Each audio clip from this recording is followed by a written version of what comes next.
Kalena dhammat sawanang etamang kalamuttamang. Super Power Mindfulness Video Part 10B. Super Power Mindfulness, panduan meditasi membangkitkan kesadaran adidaya untuk mencapai kebahagiaan tertinggi. Judul asal, Mindfulness, Bliss and Beyond. Penulis, Ajahn Brahm. Penerjemah, Chuang.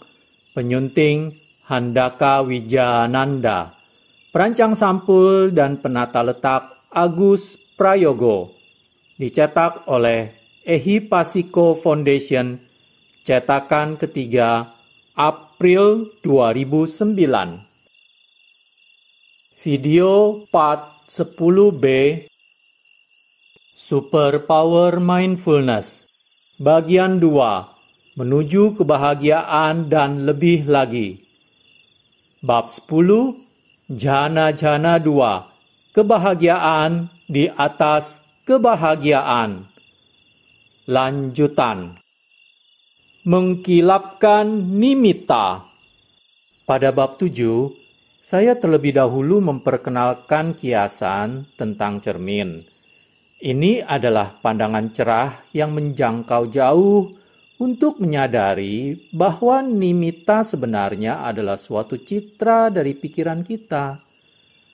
Seperti ketika kita melihat citra wajah kita, ketika kita melihat cermin, kita melihat citra pikiran kita dalam keheningan mendalam dari tahap meditasi ini. Jadi, tak kala nimitta tampak kusam atau bahkan kotor, itu berarti pikiran kita juga kusam, bahkan kotor. Biasanya ini karena kita kurang dalam kebajikan baru-baru ini. Mungkin kita merasa marah atau mungkin egois. Pada tahap meditasi ini, kita menatap secara langsung ke dalam pikiran dan tidak ada kesempatan bagi tipu muslihat. Kita selalu melihat pikiran sebagaimana adanya.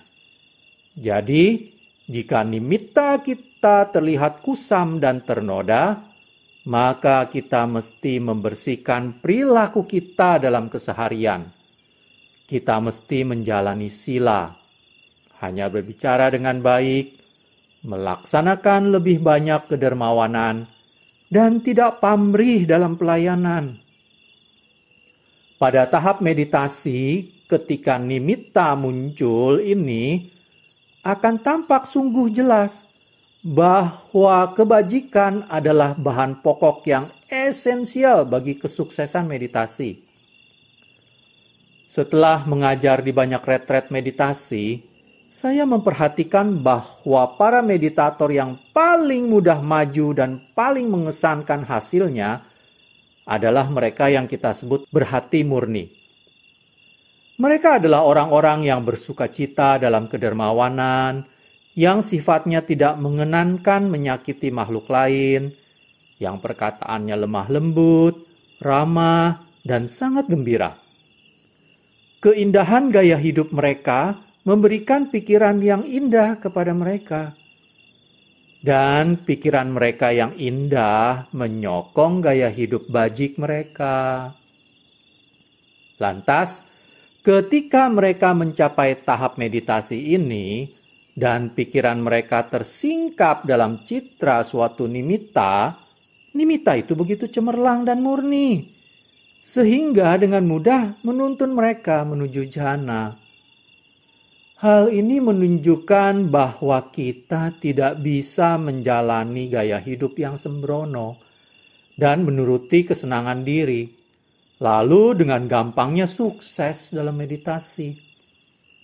Di sisi lain, dengan memurnikan perilaku kita dan mengembangkan belas kasih akan menyiapkan pikiran untuk meditasi. Obat terbaik, maka dari itu, untuk mengkilapkan nimitta yang kusam atau kotor adalah memurnikan perilaku kita dalam keseharian. Dikatakan, Jika perilaku kita dalam keseharian tidaklah terlalu ugal-ugalan, kita dapat mengkilapkan nimitta yang kotor di dalam meditasi itu sendiri. Hal ini dicapai dengan jalan memusatkan perhatian pada bagian tengah nimitta. Kebanyakan bagian nimitta dapat saja terlihat kusam, tetapi bagian pusatnya selalu merupakan bagian yang paling cerah dan paling murni. Ini adalah bagian pusat nimitta yang lembut dari suatu nimitta yang kaku dan susah diolah. Selama kita berfokus pada pusatnya, nimitta membesar seperti balon untuk menghasilkan nimitta yang kedua, yang lebih murni dan cemerlang.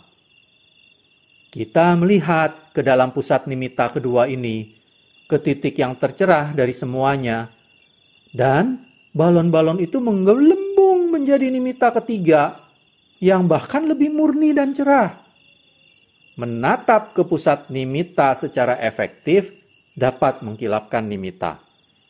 Kita teruskan cara ini sampai nimitta menjadi cemerlang dengan indahnya.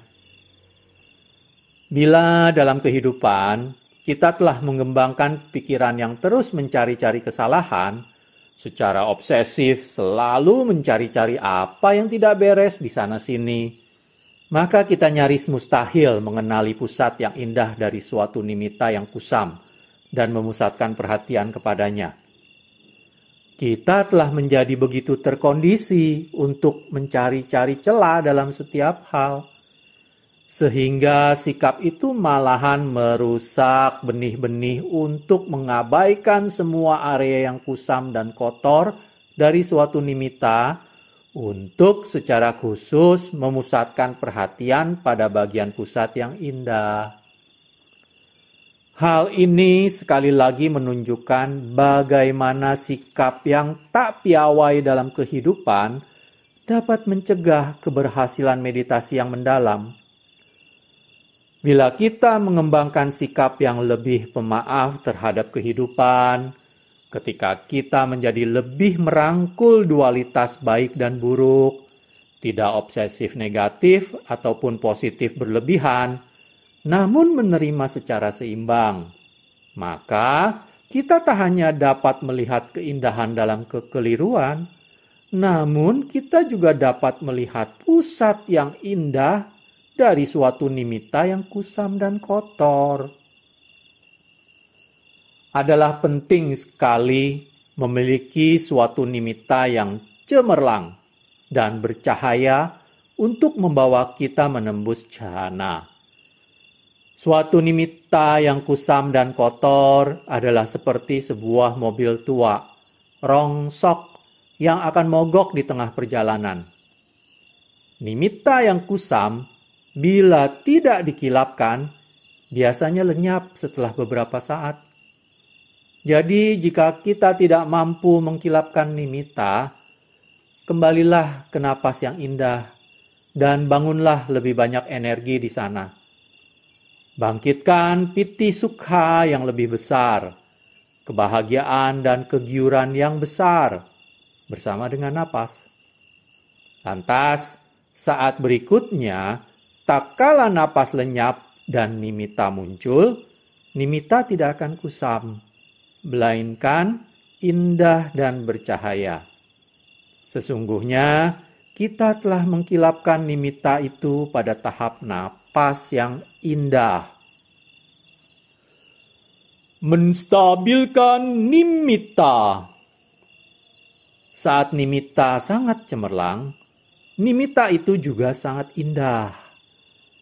Nimitta biasanya terlihat tidak lazim di kedalaman keindahannya dan jauh lebih menakjubkan ketimbang apapun yang pernah kita alami sebelumnya.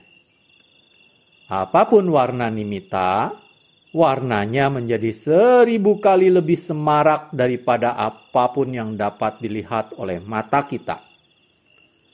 Keindahan luar biasa seperti itu akan membetot perhatian kita, membuat nimitta tetap tinggal. Semakin indah nimitta, semakin stabil nimitta itu jadinya dan tak akan melompat pergi. Jadi, salah satu metode terbaik untuk menstabilkan nimitta agar bertahan lama adalah dengan mengkilapkannya sehingga cemerlang seperti telah dijelaskan di atas. Bagaimanapun, beberapa nimitta yang cemerlang tetap saja tidak dapat bertahan lama. Mereka meledak ke dalam bidang batin kesadaran dengan piti suka yang kuat. Tetapi nimitta tersebut tidak dapat bertahan lama ketimbang sebuah bintang jatuh yang indah di langit malam yang cerah. Nimitta ini bertenaga, namun kekurangan stabilitas. Dalam upaya menstabilkan nimitta semacam itu, penting untuk mengetahui bahwa dua jenis musuh yang membuyarkan nimitta adalah rasa takut dan kegairahan. Dari kedua musuh ini, rasa takutlah yang lebih umum. Nimitta ini tampak begitu kental dalam kekuatan dan keindahan, sehingga kita seringkali menjadi sangat takut karenanya. Rasa takut adalah sebuah respon alamiah terhadap sesuatu yang dikenali sebagai lebih kuat ketimbang diri kita. Lagi pula, pengalaman tersebut demikian asingnya, sehingga keamanan pribadi kita serius melihat hal itu sebagai ancaman. Hal itu tampak seolah kita bisa-bisa kehilangan seluruh kendali. Dan kita memang akan begitu. Begitu bahagianya. Hanya jika kita bisa melepas diri dan percaya penuh kepada nimitta. Kemudian kita akan mengalami hasrat dan kendali dikuasai oleh kebahagiaan adi duniawi. Dan sebagai konsekuensinya, kebanyakan dari apa yang kita anggap sebagai diri akan lenyap, meninggalkan suatu sensasi kebebasan sejati. Rasa takut kehilangan egolah yang menjadi akar penyebab dari kepanikan ketika suatu nimitta yang dahsyat muncul. Mereka yang telah memahami ajaran Buddha mengenai anatta, bahwa inti diri itu tidak ada, akan lebih mudah untuk melampaui rasa takut ini dan menerima nimitta. Mereka menyadari bahwa mereka tidak memiliki apapun untuk dilindungi dan dengan begitu mampu melepas kendali, percaya pada kekosongan, dan tanpa diri menikmati keindahan dan kekuatan tersebut. Demikian nimitta menjadi mapan. Bahkan, sebuah pemahaman intelektual bahwa tak ada seorang pun di dalam sini akan membantu mengatasi teror dari melepas si pengendali yang paling dalam. Bagaimanapun, mereka yang tidak menganut kebenaran tiadanya inti diri bisa mengatasi rasa takut ini dengan menggantikannya dengan persepsi kebahagiaan yang lebih dahsyat. Kiasan tentang seorang anak di kolam renang bisa melukiskan apa yang dimaksud. Tak kala anak-anak yang baru saja bisa berjalan melihat kolam renang untuk pertama kalinya, mereka mungkin merasa ketakutan. Lingkungan yang tak biasa mengancam rasa aman mereka. Dan mereka menimbang dalam-dalam apakah tubuh mungil mereka mampu mengatasi material cair seperti itu. Mereka takut kehilangan kendali. Jadi mereka mencelupkan satu jari kaki ke dalam air dan cepat-cepat menariknya kembali. Sepertinya baik-baik saja. Lalu mereka mencelupkan 3 jari kakinya ke dalam air sejenak lebih lama. Baik-baik juga. Berikutnya, mereka mencelupkan seluruh kaki, lalu seluruh tungkai. Saat rasa percaya diri meningkat dan kolam renang menjanjikan kesenangan, antisipasi terhadap kesenangan mengalahkan rasa takut. anak itu melompat ke dalam air dan menceburkan dirinya bulat-bulat. Kemudian mereka menikmati saat-saat yang luar biasa, sampai-sampai orang tua mereka kesulitan meminta mereka keluar dari kolam tersebut.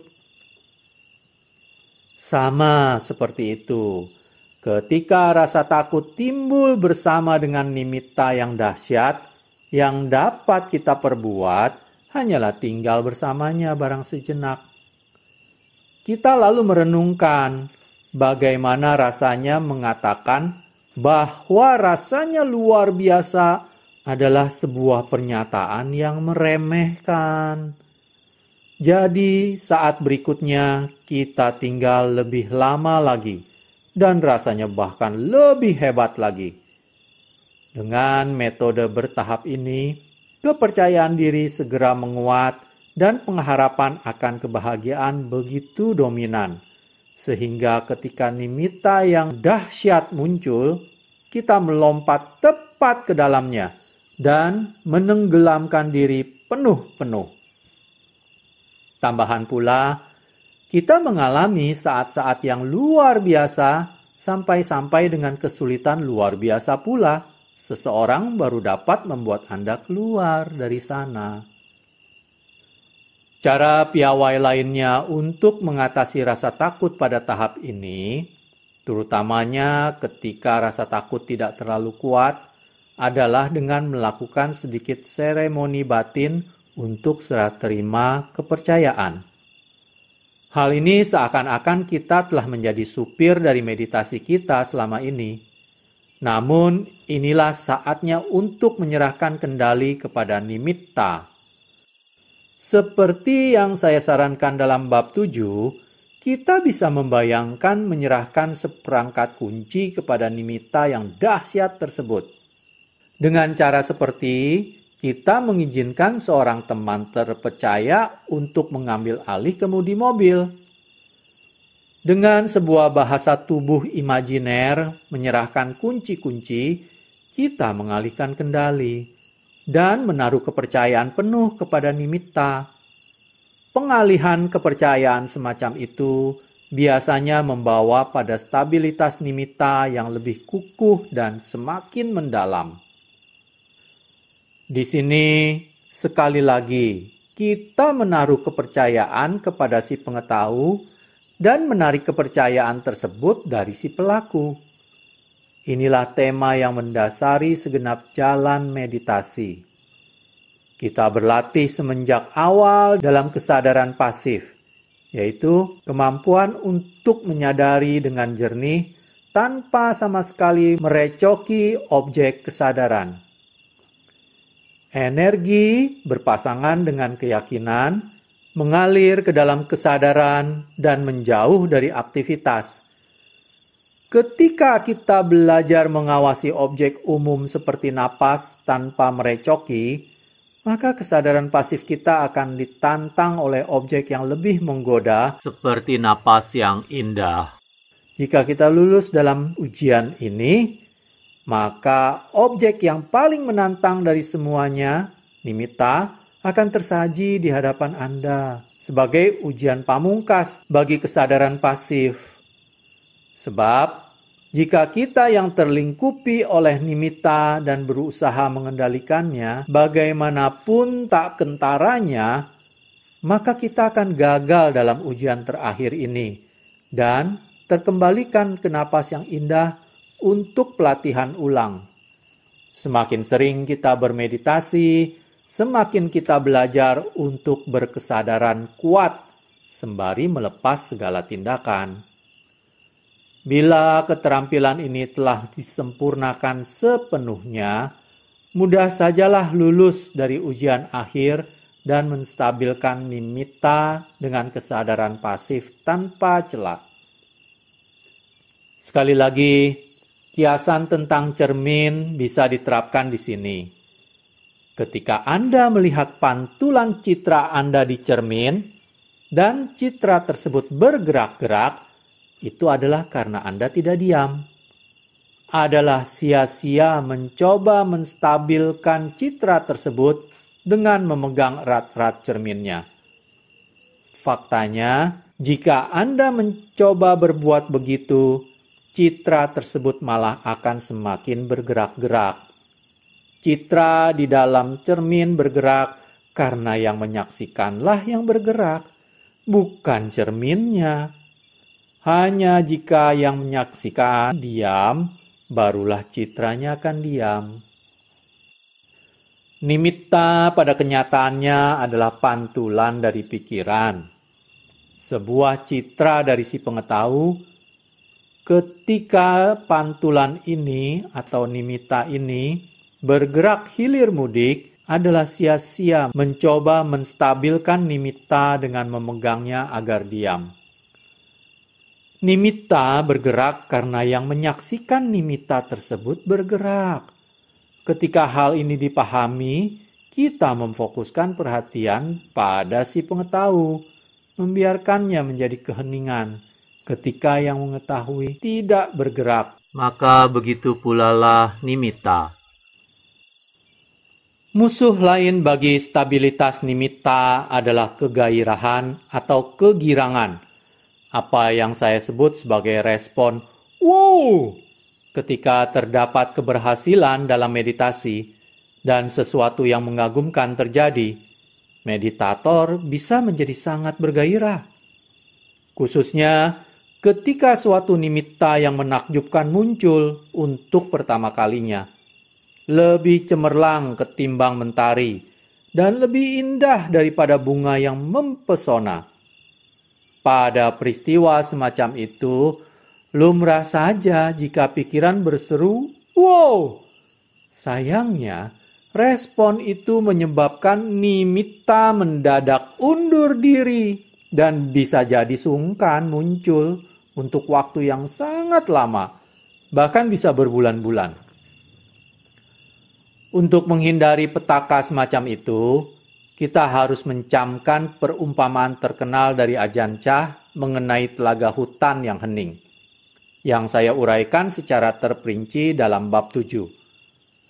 Dalam perumpamaan tersebut, telaga hutan melambangkan pikiran, dan biku hutan yang duduk di dekat tepiannya adalah kiasan untuk kesadaran.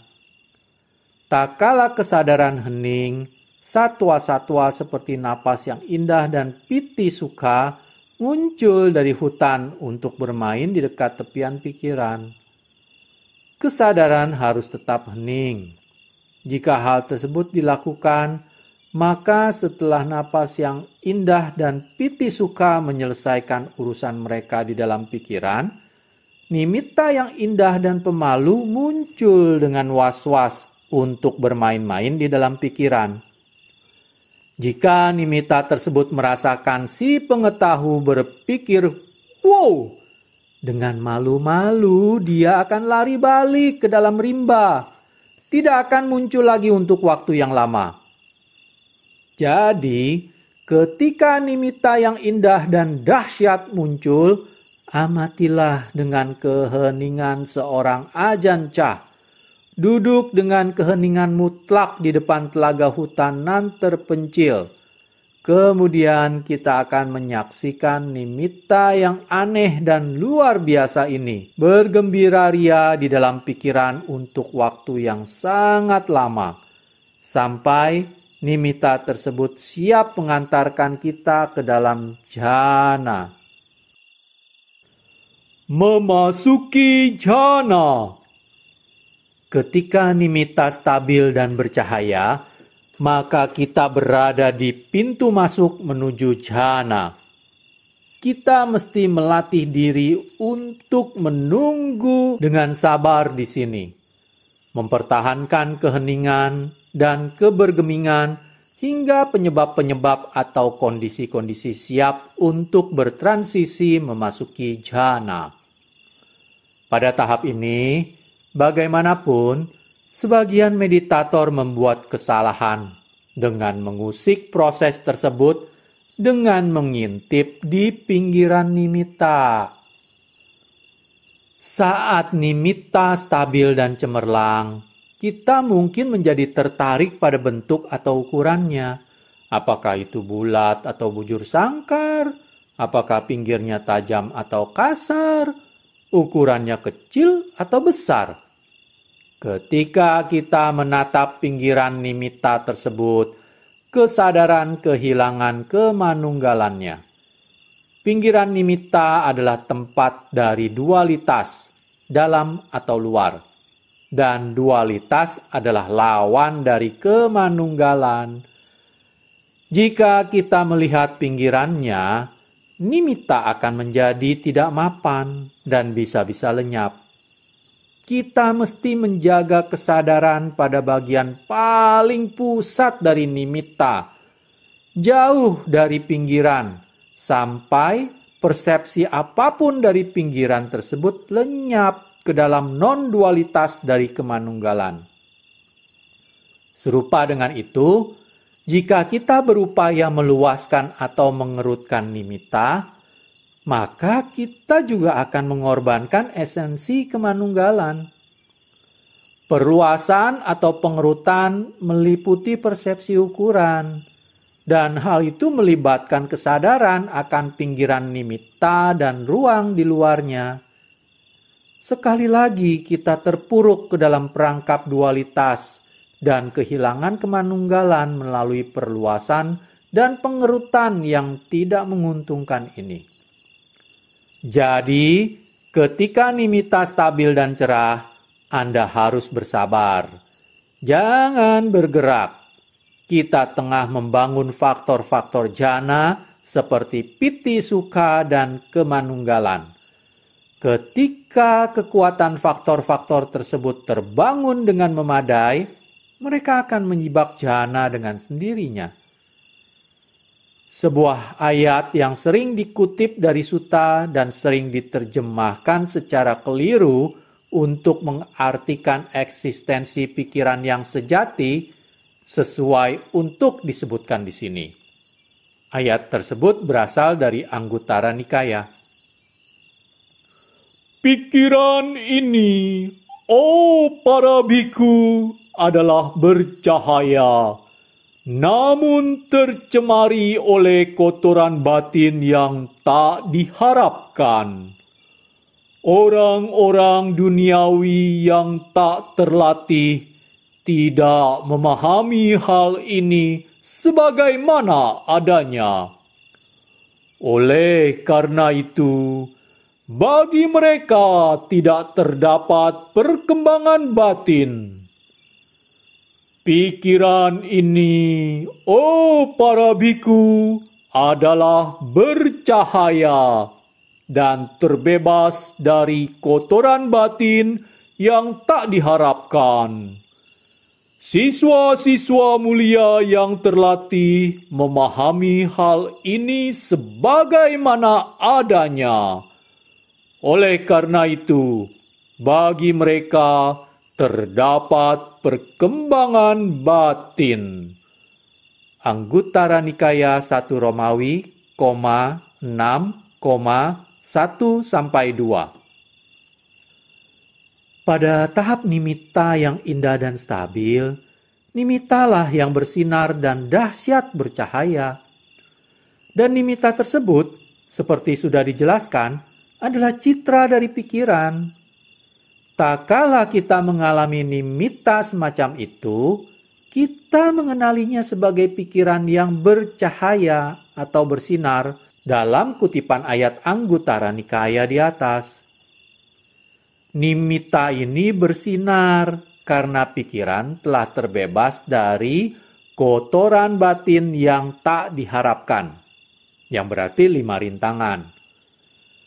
Kemudian kita memahami bahwa nimitta ini, pikiran bercahaya yang telah terbebas dari 5 rintangan, adalah jalan masuk ke dalam jhana.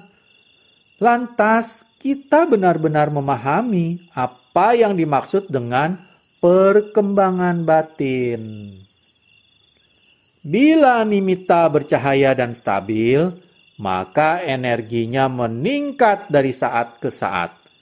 Hal ini seperti menambah kedamaian di atas kedamaian di atas kedamaian, sampai kedamaian itu menjadi besar sekali. Saat kedamaian menjadi besar, piti sukha pun menjadi besar. Dan nimitta tersebut bertambah gemilang. Jika kita mampu menjaga kemandunggalan di sini dengan menjaga fokus kita pada bagian paling tengah nimitta, kekuatannya akan mencapai tingkatan yang dahsyat. Kita akan merasakan seakan-akan si pengetahu tersedot ke dalam nimitta, sehingga kita terjatuh ke dalam kebahagiaan yang paling hebat. Sebagai kemungkinan lain, kita mungkin merasakan bahwa nimitta mendekat sampai nimitta tersebut menyelimuti si pengetahu, menelan kita ke lambungan ekstasi kosmik. Kita memasuki jhana. Jhana yoyo. Kadang terjadi bahwa ketika meditator yang belum berpengalaman jatuh ke dalam suatu nimitta, mereka mendadak terhempas kembali ke awal. Saya menyebut hal ini sebagai jhana yoyo, mainan lama anak-anak. Ini bukanlah jhana sejati, karena tidak bertahan cukup lama. Tetapi begitu mendekati, ini adalah musuh yang saya identifikasi di atas. Kegairahan yang menyebabkan kesadaran memantul kembali dari jhana. Reaksi semacam itu cukup dapat dimaklumi, karena kebahagiaan yang kita rasakan ketika terjatuh ke dalam nimitta adalah sukacita yang lebih hebat daripada yang mampu kita bayangkan. Kita mungkin menganggap bahwa orgasme seksual ternikmat adalah sesuatu yang asik. Tetapi sekarang kita temukan bahwa hal itu tak ada apa-apanya dibandingkan dengan kebahagiaan jhana-jhana ini.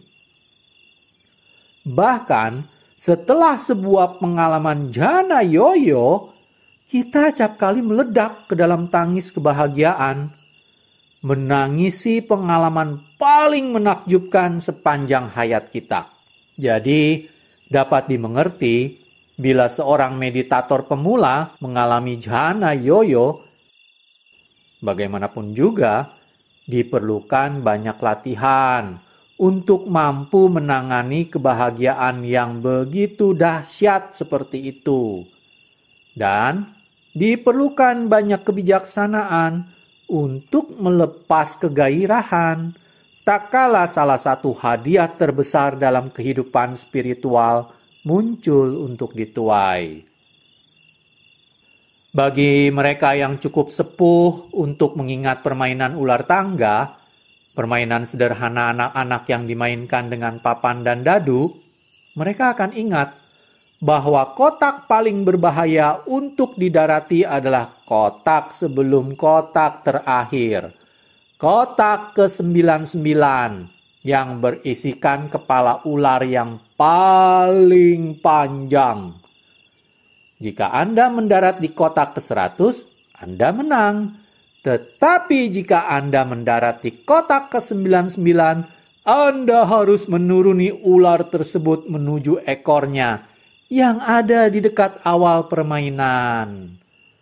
Jhana yoyo itu seperti mendarat di kotak ke-99.